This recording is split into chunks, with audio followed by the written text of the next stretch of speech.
ठीक है, recording start हो चुकी है। ठीक है, और अब हम अंतिम पड़ाव पर पहुंच चुके हैं लगभग।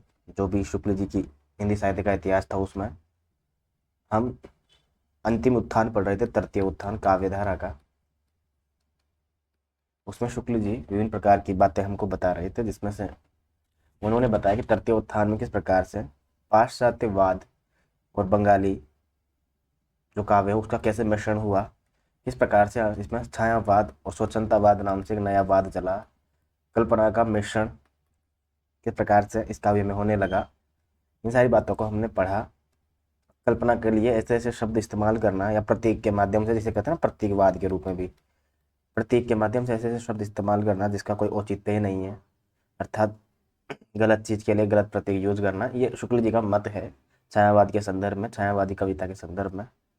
अब इसमें से शुक्ल जी जब छायावाद पढ़ा रहे तो उसमें सबसे पहले जयशंकर प्रसाद का जिक्र करेंगे। हालांकि ऊपर उन्होंने थोड़ा थोड़ा सा एक एक लाइन में पंत का, महादेवी वर्मा का, प्रसाद जी का, निराला का जिक्र कर दिया है।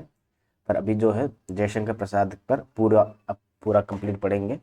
ठीक है, देखो जयशंकर प्रसाद के बारे में शुक्ल जी कहते हैं कि ये पहले ब्रजभाषा की कविताएं लिखा करते थे, जिनका संग्रह चित्रधार में हुआ है। ठीक है, चित्रधार लगभग 1918 के आसपास छपा था ये। ठीक है, जिसमें इससे पहले की जितनी भी रचनाएं थी ना वो संकलित की गई थी इसमें। ठीक है, संवत 1970 से यानी कि 1918 से आसपास से वो खड़ी बोली की ओर आए और कानन कुसुम, महाराणा का महत्व, करुणालय और प्रेम पथिक प्रकाशित हुए।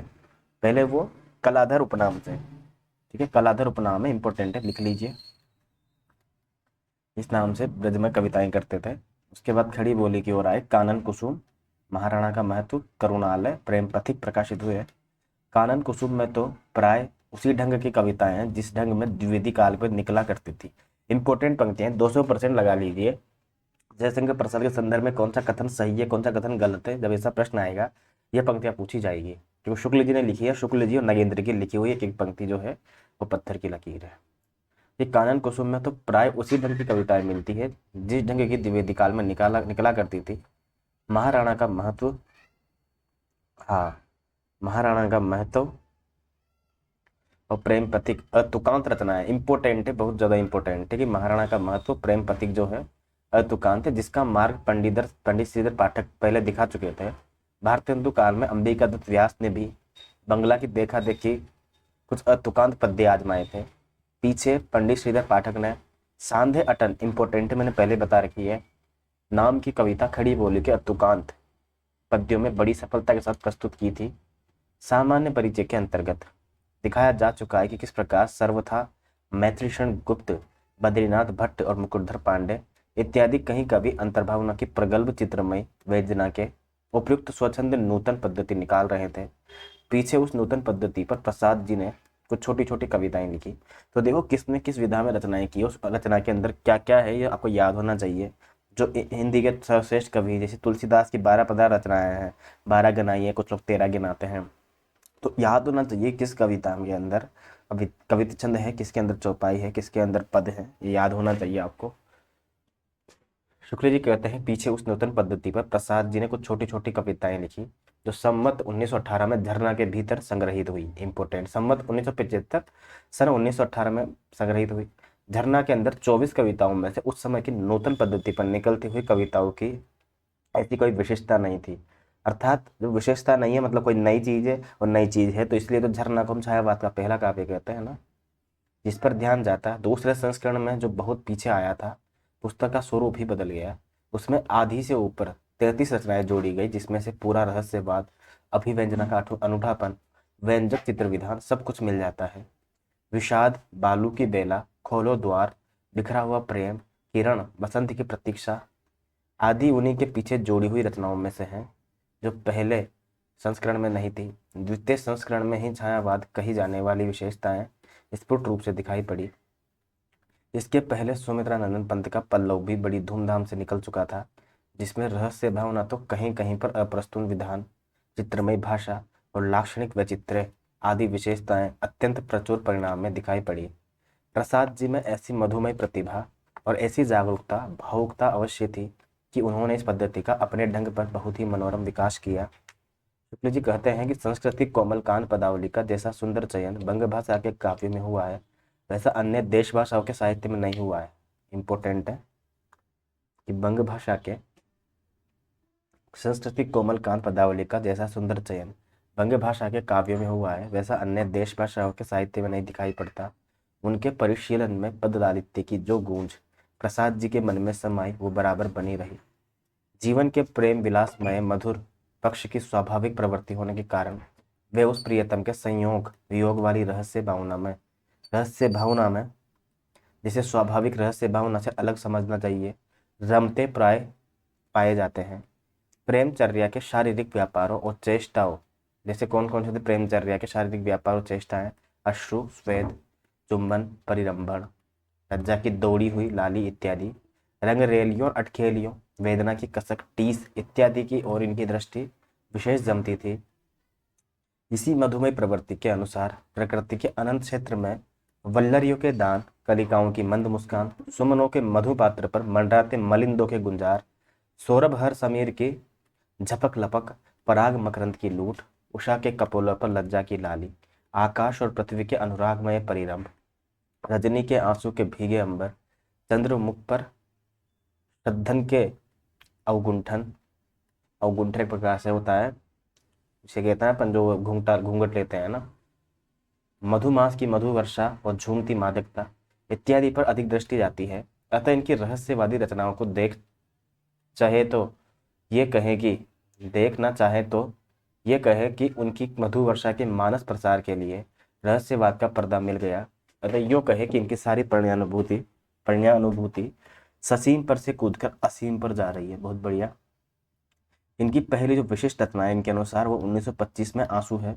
आंसू वास्तव में श्रृंगारी विप्रलंब के, जिनमें अतीत संयोग सुख की खिन्न स्मृतियां रह रहकर झलक मारती है, जहां प्रेमी की मादकता की बेसुध में प्रियतम नीचे से ऊपर आते हुए संज्ञा की दशा में चले जाते हैं, जहां हृदय की तरंगे उस अनंत कोने को नहलाने चलती है, वहां वे आंसू उस अज्ञात प्रियतम के लिए बहते जान पड़ते हैं। फिर जहां कवि ये देखने लगता है कि ऊपर तो अवकाश असीम सुखों से आकाश तरंग बनाता, हंसता सा छाया पथ में नक्षत्र समाज दिखाता, पर नीचे विपुला धरणी है दुख भार वहन सी करती, अपने खारे आंसू से करुणा सागर से भरती। और इस चिरदग्धा दुखी वसुधा को, इस निर्मम जगती को अपनी प्रेम वेदना की कल्याणी शीतल ज्वाला का मंगलमय उजाला देना चाहता है। वहां से आंसू लोक पीड़ा पर करुणा के आंसू से जान पड़ते हैं।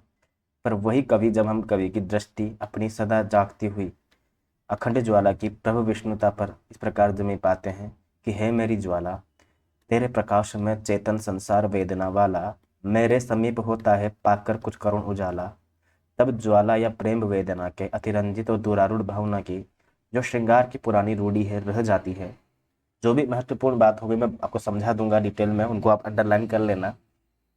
कहने का तात्पर्य यह है कि वेदना की कोई एक निर्दिष्ट भूमि न होने से सारी पुस्तक का कोई एक समन्वित प्रभाव नहीं निष्पन्न होता है, पर अलग अलग लेने पर उक्तियों के भीतर बड़ी ही रंजनकारिणी कल्पना, व्यंजक चित्रों का बड़ा ही अनूठा विन्यास, भावनाओं की अत्यंत सुकुमार व्यंजना मिलती है।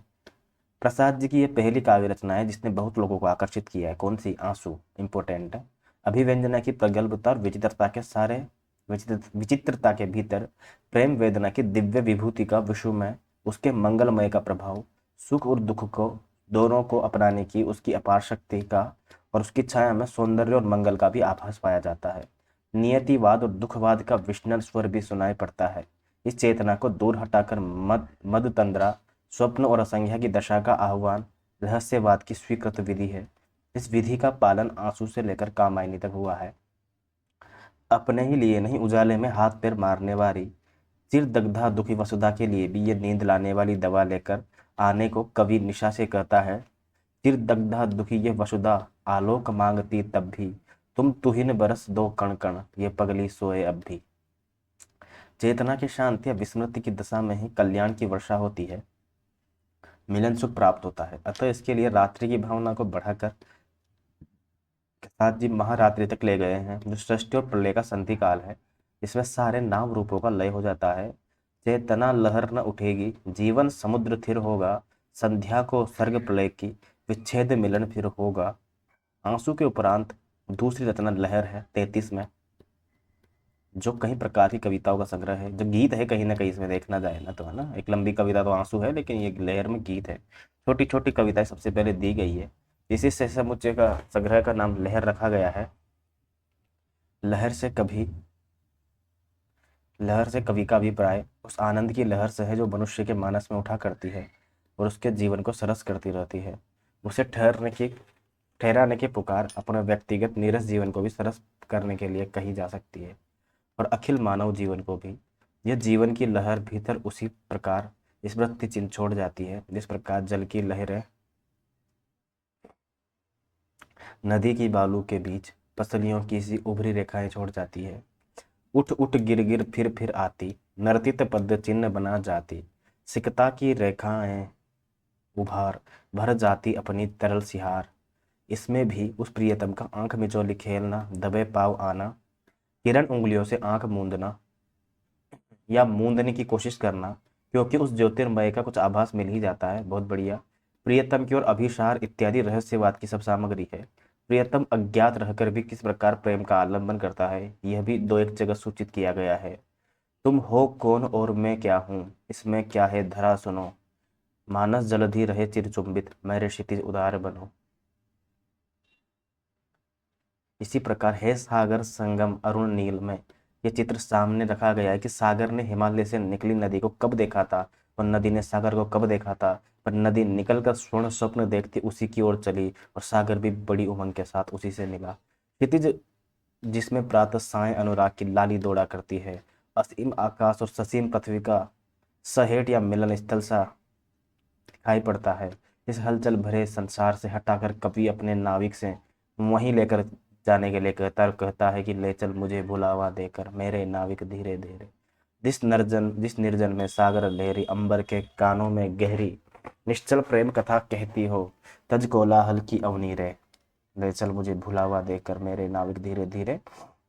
याद रखिएगा, इंपॉर्टेंट पंक्तियां हैं बहुत ज्यादा, ठीक है ना। इंपॉर्टेंट ये लिख देता हूँ मैं यहाँ पे। वहां जाने पर इस सुख दुख में व्यापक प्रसार को अपने नित्य और सत्य रूप में देखने की और पारमार्थिक ज्ञान की झलक पाने की भी आशा करता है, क्योंकि श्रम और विश्राम के उस संधि स्थल पर ज्ञान की दिव्य ज्योति सी जगती दिखाई पड़ा करती है, जिस गंभीर मधुर छाया में विश्व चित्रपट जल माया में विविधता विभूषी पड़े दिखाए, दुख सुख वाली सत्य बनी रही, श्रम विश्राम क्षितिज बेला से, जहां सृजन करते मेला से, अमर जागरण उषा नयन से बिखराती हो ज्योति घनीरी। लहर में 4-5 रचनाएं रहस्यवाद की है, पर कवि की तंद्रा और स्वप्न वाली प्रिय भावना जगह जगह व्यक्त होती है। रात्रि के उस सन्नाटे की कामना जिसमें बाहर भीतर की सब हलचल शांत रहती है, केवल अभाव की पूर्ति करने वाले, अतृप्त कामनाओं की तृप्ति का विधान करने वाले स्वप्न ही जगा करते हैं, इस गीत में पूर्णतया व्यक्त है। अपलक जगती हो एक रात, सब सोए हो इस भूतल में, अपनी निरीक्षता संबल में, चलती हो कोई भी न बात, वक्ष स्थल में जो छिपे हुए सोते हों हृदय अभाव लिए, उनके स्वप्नों का हो न प्रातः। जैसा कि पहले सूचित कर चुके हैं कि लहर में कई प्रकार की रचनाएं हैं। कहीं तो प्रकृति के रमणीय पक्ष को लेकर सुंदर और मधुर रूपक में गान है, जैसे बीती विभावरी जागरी, अंबर पनघट में डुबो रही, तारा घट उषा नागरी। इंपॉर्टेंट पंक्तियां हैं, याद रखिएगा बिल्कुल। प्रसाद जी की, खगुकुल कुल कुल सा बोल रहा, किसलय का अंचल डोल रहा, लो यह लतिका भी भर आई, मधु मुकुल नव नवल रस गागरी, है ना। बीती विभावरी जागरी। कहीं उस यौवन काल की स्मृतियां हैं जिसमें मधु का आदान प्रदान चलता है, कहीं प्रेम का शुद्ध स्वरूप कहकर बताया गया है कि प्रेम देने की चीज नहीं है, लेने की है। पर इस पुस्तक में कवि अपने मधुमय जगत से निकल जगत और जीवन के कई पक्षों की ओर बढ़ा है। वो अपने भीतर इतना अपरिमित अनुराग समझता है कि अपने सानिध्य में वर्तमान जगत में उसके फैलने की आशा करता है। उषा का अनुराग जब फैल जाता है तभी ज्योति की किरण फूटती है। मेरा अनुराग फैलने दो नभ के अभिनव कलरों में, जाकर सूने बन के तब में बन किरण कभी आ जाना, कभी अपने प्रियतम के से अब वह जीवन गीत सुनाने को कहता है, जिसमें करुण का नव अभिनंदन हो। फिर इस जगत के अज्ञान अज्ञान अंधकार में ही अश्रुपूर्व रात्रि के बीच ज्ञान ज्योति की भिक्षा मांगता हुआ उससे प्रेम वेणु के स्वर में जीवन गीत सुनाने को कहता है, जिसके प्रभाव से मनुष्य जाति लताओं के समान स्नेह आलिंगन में बद्ध हो जाएगी। ठीक है, इस संतप्त पृथ्वी पर शीतल छाया हो जाएगी। जग की सजल कालिमा रजनी में मुख चंद्र दिखा जाओ, प्रेम वेणु की स्वर लेरी में जीवन गीत सुना जाओ। स्नेह का लिंगन, स्नेह का आलिंगन की लतिकाओं की झुरमट छा जाने दो, जीवन धान इसे जले जगत को वृंदावन बन जाने दो। जैसा कि पहले सूचित कराए हैं, लहर में प्रसाद जी ने अपनी प्रगल्भ कल्पना के रंग रंगमय इतिहास के कुछ खंडों को भी देखा है। जिस वरुणा के शांत कछार में बुद्ध भगवान ने धर्म चक्र का प्रवर्तन किया था, उसकी पुरानी झांकी, अशोक की चिंता, शेर सिंह का सहस्त्र समर्पण, ये सारी कविताएं जो है लहर में है और इम्पोर्टेंट है, ये पूछी गई है। ये सारी कविताएं सीधा सीधा नाम पूछता है, मिलान करने के लिए बहुत कम। ये किसकी रचना है? शेर सिंह का सहस्त्र समर्पण, पेशोला की प्रतिध्वनि, प्रलय की छाया, सब अतीत के भीतर कल्पना के प्रवेश के उदाहरण हैं। इस प्रकार लहर में हम प्रसाद जी को वर्तमान और अतीत जीवन के प्रकृत ठोस भूमि पर अपनी कल्पना ठहराने का कुछ प्रयत्न करते पाते हैं। किसी एक विशाल भावना को रूप देने की ओर भी अंत में प्रसाद जी ने कहा है, जिसका परिणाम है कामायनी। इसमें उन्होंने अपने प्रिय आनंद की प्रतिष्ठा दार्शनिकता के ऊपरी आभास के साथ कल्पना की मधुमती भूमिका बनाकर की है। यह आनंदवाद वल्लभाचार्य के काय या आनंद के ढंग का न होकर तांत्रिक और योगियों की अंतर्भूमि पद्धति पर है। प्राचीन जलपलावन के उपरांत मनु द्वारा मानवीय सृष्टि के पुनः विधान का आख्यान लेकर इस प्रबंध काव्य की रचना हुई है। काव्य का आधार है मनु का पहले श्रद्धा को, फिर ईड़ा को पत्नी के रूप में ग्रहण करना, ईड़ा को बंदनी या सर्वथा अधीन बनाने का प्रयत्न करके देवताओं का उन पर कोप करना। बहुत बढ़िया। रूपक की भावना के अनुसार श्रद्धा विश्वास समन्वित रागात्मकता वृत्ति है और ईड़ा व्यवसायत्मकता बुद्धि। इंपोर्टेंट लगा लीजिएगा आप इसको, वेरी गुड। ठीक है ना, कि कामायनी के संदर्भ में कौन सा कथन गलत है, ये प्रश्न पूछा जाएगा। वहां पे लिखा जाएगा श्रद्धा जो है विश्वास समन्वित रागात्मकता वृत्ति है और ईड़ा जो है व्यवसायत्मक बुद्धि। तो ये हो सकता है कि अदला बदली कर दे, ठीक है ना, इसलिए याद रखना। कवि ने श्रद्धा को मृदुता, प्रेम और करुणा का प्रवर्तन करने वाले और सच्चे आनंद तक पहुंचाने वाले चित्रित किया है। ईड़ा या बुद्धि अनेक प्रकार के वर्गीकरण और व्यवस्था में प्रवृत्त करती हुई कर्मों के उलझाने वाली चित्रित की गई है। कथा इस प्रकार चलती है कि जल प्रलय के बाद मनु की नाव हिमवान की चोटी पर लगती है। मनु वहां चिंताग्रस्त बैठे हैं। आप सबको कथा पूरी पता है। मनु पिछली सृष्टि के बातें और आगे की दशा सोचते सोचते शिथिल और निराश हो जाते हैं।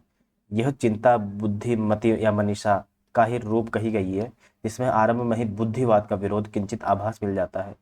धीरे धीरे आशा का स्मरणीय उदय होता है और श्रद्धा की मनु से भेंट होती है। श्रद्धा के साथ मनु शांतिपूर्वक कुछ दिन रहते हैं, पर पूर्व संस्कार वश कर्म की ओर फिर मनु की प्रवृत्ति होती है। आसुरी प्रेरणा से पशु हिंसापूर्ण काम में यज्ञ करने लगते हैं, जिससे श्रद्धा को विरक्ति हो जाती है। ये सब देखकर दुखी होती है। मनु अपने ही सुख के भावना में मग्न होते जा रहा है। उनके हृदय में सुख के सब प्राणियों में प्रसार का लक्ष्य नहीं रहा है, जिससे मानवता का नूतन विकास होता है। मनु चाहते हैं कि श्रद्धा का सारा सद्भाव, सारा प्रेम एकमात्र उन्हीं पर स्थिर रहे, तनिक भी इधर उधर बटने न पाए। इससे जब वो देखते हैं कि श्रद्धा पशुओं के बच्चों को बीच पुचकारती है, बच्चों को प्रेम से पुचकारती है और अपनी गर्भस्थ संतति की सुख क्रीड़ा का आयोजन करती है, तब उनके मन में ईर्ष्या होती है। तो इसे हिमालय की उसी गुफा में छोड़कर वे अपनी सुख वासना लिए हुए चल देते हैं। मनु उजड़े हुए सारस्वत प्रदेश में उतरते हैं, जहाँ कभी श्रद्धा से हीन होकर सुर और असुर लड़े थे। इंद्र की विजय हुई थी। वे खिन्न होकर सोचते हैं कि क्या मैं उन्हीं के समान श्रद्धाहीन हो रहा हूँ।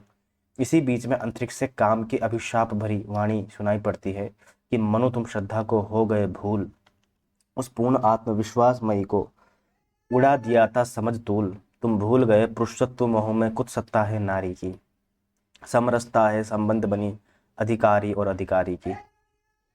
ये अभिनव मानव प्रजाद्रस सृष्टि द्वैता में लगी निरंतर की, वर्णों की करती रहे वृष्टि। अनजान समस्या ही गढ़ती रचती हो अपनी विनष्टि, कोलाहल कलह अनंत चले, एकता नष्ट हो बढ़े भेद। अभिलषित वस्तु तो दूर रहे, हाँ मिले अनिश्चित दुखद भेद।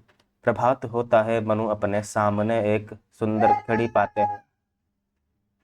बिखरी अलगे जो तर्क जाल, ये विश्व मुकुट सा उज्ज्वलतम शशिखंड सदृश सा स्पष्ट भाल। गुंजरित मधुप से मुकुल सदृश व आनंद जिसमें भरा गान, वक्ष स्थल पर एकत्र धारे संस्कृति के सब विज्ञान ज्ञान। था एक हाथ में कर्म कलश वसुधा जीवन रस सार लिए, दुख विचारों के नभ को था मधुर अभय अवलंब दिए। यह ईड़ा थी, ठीक है, बुद्धि। इसके साथ मनु सारस्वत प्रदेश की राजधानी में रह गए। मनु के जब मन में जब जगत और उसके नियामक के संबंध में जिज्ञासा उठती है और उससे कुछ सहाय पाने का विचार आता है, तब ईड़ा कहती है, हाँ तुम ही अपने हो सहाय, है ना। जो बुद्धि कहे उसको न मानकर फिर किसकी नर में शरण जाए। यह प्रकृति परम रमणीय अखिल ऐश्वर्य भरी शोधाक विहीन, तुम उसका पटल खोलने में परिकर कसकर बन कर्म लीन। सबका नियमन शासन करते बस बढ़ा चलो अपनी क्षमता, तुम जड़ता को चैतन्य करो विज्ञान सहज साधन उपाय। मनु वहां ईड़ा के साथ प्रजा के शासन की पूरी व्यवस्था करता है। नगर की श्रीवृद्धि होती है, प्रकृति बुद्धि बल से वश में की जाती है, खेती धूमधाम से होने लगती है, अनेक प्रकार के उद्योग धंधे खड़े हो जाते हैं, धातुओं के नए नए अस्त्र बनते जाते हैं। मनु अनेक प्रकार के नियम प्रचलित करके जनता का वर्णों या वर्गों में विभाग करके संचालन करता है। अहम का भाव और जोर से पकड़ लेता है। वह अपने को स्वतंत्र नियामक और प्रजापति मानकर सब नियमों से परे रहना चाहता है। ईड़ा उन्हें नियमों के पालन की सलाह देती है पर वे नहीं मानते। ईड़ा खिन्न होकर जाना चाहती है पर मनु अपना अधिकार जताते हुए पकड़ते ही द्वार गिर पड़ता है। प्रजा जो दुर्व्यवहार से शुद्ध होकर राजभवन घेरी थी भीतर घुस पड़ती है। देव शक्तियां भी कुपित हो उठती है। शिव का तीसरा नेत्र खुल जाता है। प्रजा का रोष बढ़ता है। मनु युद्ध करते हुए और मूर्छित होकर गिर जाते हैं। उधर श्रद्धा इसी प्रकार के विप्लव का भयंकर स्वप्न देखकर अपने कुमार को लेकर मनु को ढूंढती वहां पहुंचती है। मनु उसे देखकर शोभ और पश्चाताप से भर जाते हैं। फिर उन सुंदर दिनों की याद करते हैं जब श्रद्धा के मिलने से उसका जीवन सुंदर और प्रफुल्ल हो गया था। जो जगत पीड़ा और हलचल से व्यथित था वहीं विश्वास से पूर्ण, शांत, उज्ज्वल और मंगलमय बन गया था। मनु उससे चटपट अपने को वहां से निकाल ले चलने को कहते हैं। जब रात हुई तब मनु उठकर चुपचाप वहां से न जाने कहाँ चल दिया। उनके जाने पर श्रद्धा और ईड़ा की बातचीत होती है। ईड़ा अपनी बांधी हुई अधिकार व्यवस्था के इस भयंकर परिणाम को देख अपना साहस छूटने की बात कहती है। श्रम भाग वर्ग बन गया जिन्हें अपने बल का गर्व, जिन्हें अधिकार न सीमा में रहते, पावस निर्झर में वह बहते, सब पिए मत्ता लालसा घूट, मेरा साहस अब गया छूट। इस पर श्रद्धा बोली, बन विषय ध्वांत सिर चढ़ी रही, पाया न हृदय तो विकल रही है अभिनय। सुख दुख की मधुमय धूप छां, तूने छोड़ी ये सरल राह, चेतनता का भौतिक विभाग कर जग को बांट दिया विराग। चितिका स्वरूप ये नित्य जगत, ये रूप बदलता है शत शत, कण विरह मिलन में नृत्य उल्लास पूर्ण आनंद सतत। अंत में श्रद्धा अपने कुमार को ईड़ा के हाथों में सौंपकर मनु को ढूंढने निकली है। उन्हें अपने सरस्वती तट पर एक गुफा में पाया। मनु समय आंखें बंद किए चित्ता शक्ति का अंतर्नाद सुन रहे थे। ज्योतिर्मय पुरुष का आभास पा रहे थे। अखिल विश्व के नटराज का नृत्य देख रहे थे। श्रद्धा को देखते ही वह हतचेत पुकार उठे कि श्रद्धे उन चरणों तक ले चल। श्रद्धा आगे आगे, मनु पीछे पीछे हिमालय पर चढ़ते चले जाते हैं। यहाँ तक कि ऐसे महादेश में अपने को पाते हैं जहाँ वे निराधार ठहरे जान पड़ते हैं। भूमंडल की रेखा का कहीं पता नहीं। यहाँ अब कवि पूरे रहस्य दर्शी का बाना धारण करता है और मन के भीतर कहीं चेतना का उदय बतलाता है। अब मनु को त्रिदिक, थ्री डायमेंशन, विश्व और त्रिभुवन के प्रतिनिधि अलग अलग तीन आलोक बिंदु, इसे कहते हैं ना महाचिति। प्रश्न पूछा गया है ये शिव जी की जो महाचिति, इसका अर्थ क्या है? इच्छा ज्ञान क्रिया। वेरी वेरी इंपॉर्टेंट लगा लीजिए, 10,000% लगा लीजिए, इंपॉर्टेंट ये पूछा जाएगा। मनु को महाचिति बोलते हैं, इसको महाचिति के नाम से या त्रिदिक के नाम से पूछा जा सकता है, इच्छा ज्ञान और क्रिया। श्रद्धा एक एक रहस्य समझाती है। पहले इच्छा का मधु मादकता और अंगड़ाई वाला माया राज्य है जो रागारूढ़ उषा के सुंदर सा मंदुक सा सुंदर है, जिसमें शब्द स्पर्श रूप रस गंधा की गंध की पारदर्शनी पुतलियां रंग बिरंगी तितलियों के समान नाच रही हैं। यहाँ चलचित्रों की संस्कृति छाया और घूम रही है। आलोक बिंदु को घेर कर बैठी हुई माया मुस्कुरा रही है। यहाँ चिर वसंत का उद्गम भी है, एक और पतझड़ भी, अर्थात तो सुख और दुख एक सूत्र में बंधा है। यहीं पर मनोमय विश्व रागारूढ़ चेतना की उपासना कर रहा है। विश्वकर्म का श्यामल लोक सामने आता है जो धुएं सा धुंधला है, जहां क्षण भर विश्राम नहीं है और संघर्ष और विफलता का कोलाहल रहता है। आकांक्षा से तीव्र पिपासा बनी रहती है। भाव राष्ट्र के नियम दंड बने हुए, सारा समाज मतवाला हो रहा है। सबके पीछे ज्ञान क्षेत्र आता है जहां सदा बुद्धि चक्र चलता रहता है। सुख दुख से उदासीनता रहती है। यहाँ के निरंकुश अणु तर्क युक्ति से अस्ति नास्ति का भेद करते रहते हैं और निस्संग होकर भी मोक्ष से संबंध जोड़ते रहते हैं। यहाँ केवल प्राप्य मिलता है, तृप्ति या आनंद नहीं। जीवन रस अछूता छोड़ा रहता है, जिसके बहुत सा इकट्ठा होकर एक साथ मिले, इसे तृषा ही तृषा दिखाई देती है। ठीक है ना। मुझे लगता है आज इतना काफ़ी है, क्योंकि आज मेरी तबीयत भी कुछ ज़्यादा ठीक नहीं है, तो मैं उतना ज़्यादा ऊर्जा के साथ नहीं पढ़ा पा रहा हूँ, है ना। तो इसके बाद वाली क्लास जो है कल करते हैं पक्का, है ना, सब कुछ ठीक रहा तो। बाकी अभी के लिए इतना ही है। आपने पढ़ा होगा इसमें कुछ भी जो भी महत्वपूर्ण तथ्य थे मैंने आपको अंडरलाइन करवा दिए, बस उन्हीं को रिवाइज करना है। शुक्ल जी ने जयशंकर प्रसाद की रचनाओं को बस खोल के बताया है हमारे सामने। आपने अभी तक काफ़ी सारे एग्जाम दिए होंगे, बहुत कम प्रश्न ऐसे आते हैं जो कि जयशंकर प्रसाद से हमारे गलत हो। वो तभी होते हैं जब हमको तथ्य याद नहीं होते हैं, अवधारणा याद नहीं होती है। यहाँ तक जो भी पढ़ा उसको एक बार जो भी अंडरलाइन करवाया उसको दोबारा पढ़ लेना। कोई डाउट हो तो मुझे ज़रूर बता देना, ठीक है ना। कल 4 तारीख की, यहाँ से कल से पढ़ेंगे 4 तारीख से, ठीक है ना। तो ठीक है, मैं रिकॉर्डिंग बंद कर देता हूँ, कोई दिक्कत हो तो कमेंट कर देना।